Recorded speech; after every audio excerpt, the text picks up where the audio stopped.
Hello there, welcome back to my channel. If you've not seen me before, my name is Emily and I am a registered dietitian. So to start off this channel, I thought I would do a series called 5-Minute Nutrition Nuggets, where we talk about something nutrition and dietetics related for 5 minutes. Since the last episode was quite informative and quite factual, I thought we would make episode 3 a bit more chatty and a bit more about what I do for a job, so a bit more personal. So in this video, I'd like to talk about the type of patients that I see in work on a daily basis.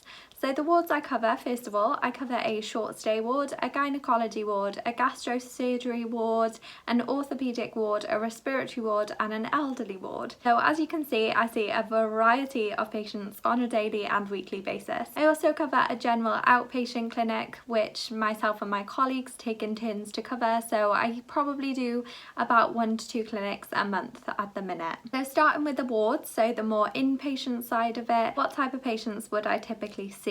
So the most popular referral that we get is a referral for poor appetite. So this could be for a variety of reasons. So it may be that a patient's just not feeling too well at the minute, so their appetite has reduced since they've been in hospital. The hospital environment also isn't very conducive to eating, so you might have the sights, the smells, the noises, for example, so the patients don't feel like eating.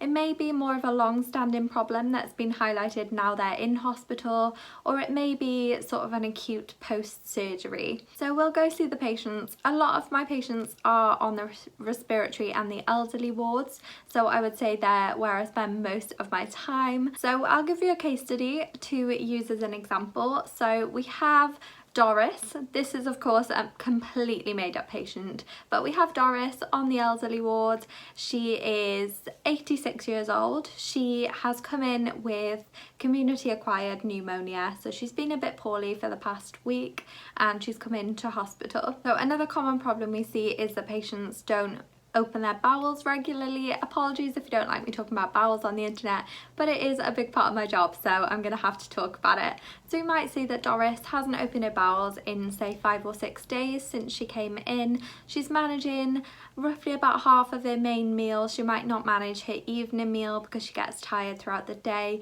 She suffers from dementia and sometimes forgets to eat. So we would do a full assessment, medical and nutritional, get a full history, then we might go and chat to Doris and find out a few more things about her. So one thing we would recommend typically to a nutrition support patient is to have little and often to help build their appetite. So we would recommend some high energy and high protein snacks and some milky drinks like glasses of full fat milk, or maybe a hot chocolate, or milky teas and coffees throughout the day. So this would be sort of a food first approach. Then based on the deficit that we calculated from what Doris was having, she might need a bit more nutrition support. So this is when we would use supplements. So you may have heard of things like Fortisip. We do have a variety of different types that we use, but if appropriate, we might initiate some sort of supplement. So there can be different goals of nutrition support. One of them would be to prevent someone from losing any more weight if they've already lost it, or just to maintain their weight within a healthy range. It might also be to gain weight. However, we don't focus on this too much in hospital as people are acutely unwell, so it's maybe suspected that they might lose some weight, so mainly aim on keeping it steady and also just to improve their appetite in general as well. So that was just one example of inpatients we might see. We do of course deal with other issues as well, and things like tube feeding. However, don't have all day. This is 5-minute nutrition nuggets, not 50 minutes, so you can always come back to that in the future. Then we have our outpatient clinics. So typical outpatient scenarios we might see weight reducing and healthy eating, or a cardioprotective diet. Then say Doris got discharged from hospital, she wanted to come and see us as an outpatient to see how she was getting on.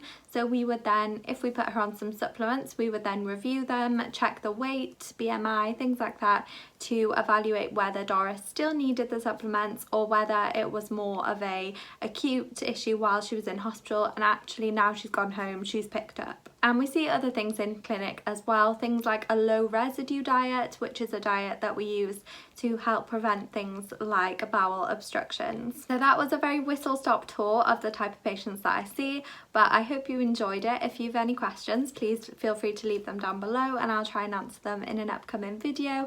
But thank you very much for watching. If you did enjoy this video, please give it a big thumbs up and don't forget to subscribe down below if you haven't already, and I will see you in my next video. Take care.